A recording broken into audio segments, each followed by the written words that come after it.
A 23-minute desperate phone call to 911 leads to the discovery of 11 victims' bodies.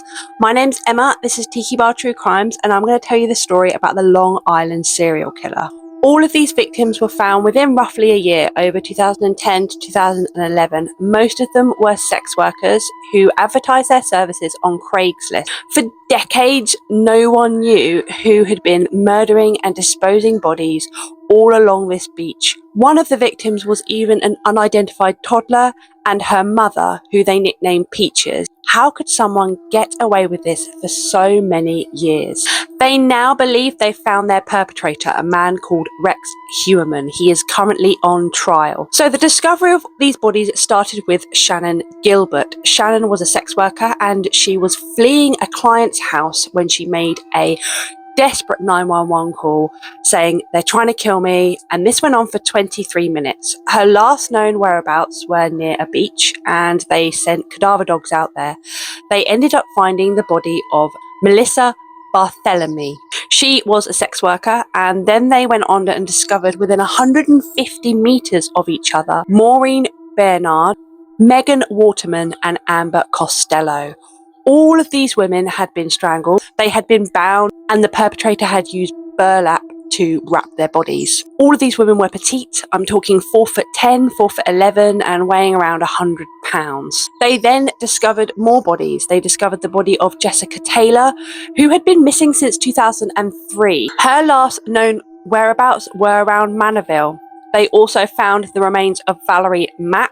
Again, her last known whereabouts were Manorville, and she had been missing since 2000. So this is a decade she had been missing for, and her body had gone unnoticed. We also have a Jane Doe, which they nicknamed Fire Island Jane Doe. Now, her remains, partial remains, had actually been discovered in 1996. But along this coastal beach, they also found her skull. Rex Heuermann is on trial for the 4 women I mentioned at the beginning. They were all found very close to each other. They were all strangled, they were all sex workers, they were all petite. 2 of these victims also had very strange phone calls made to close loved ones after their disappearance. After Maureen disappeared, her friend started getting phone calls saying that he'd seen her in a whore's house in Queenstown, that she was alive and she was a whore. After Melissa disappears, her sister starts getting some disturbing phone calls asking her if she's a whore like her sister, and that this person was going to watch Melissa's body rot. With Melissa's phone calls, the police actually managed to track them down to Manhattan and Madison Square Gardens. Her mum also looks at the last phone calls that she made before she disappeared, and again, a lot of them were made to a location in Manorville. So currently, a man, Rex Heuermann, aged 59, who owns his own architectural business in Manhattan, is on trial for the deaths of these 4 women. They think he might be responsible for the others, but they're not actually sure.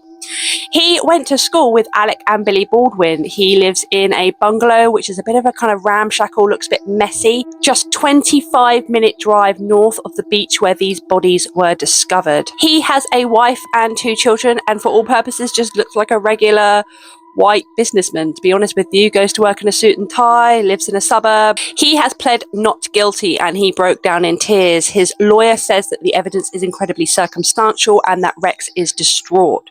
The prosecution's evidence is they link DNA from a pizza that Rex ate to some hair that was found on the burlap which was used to wrap the bodies. They also have linked him through phone records to all 4 of these victims. When looking at his phone, they found over 200 searches related to this case. So things like, why hasn't the Long Island serial killer been caught? Mapping where the Long Island serial killer victims' bodies are. When they did a sweep of his house and looked at his computer, they found torture porn and women being abused and killed. They also work out that the times of these women's deaths coincided with when his wife and children would be out of town. Police say he is a demon that walks among us. He is a perpetrator that has ruined families. The judge requests that he remains in custody due to the depravity of his crime. Neighbours are completely shocked. They live in a very quiet town. They're all friendly with each other. They say they see him go to work and would never have suspected him. That's the case of the Long Island serial killer. I'll probably do an update as to whether he gets found guilty or not. If you like my content, please remember to like, subscribe and comment, and I'll see you in the next one.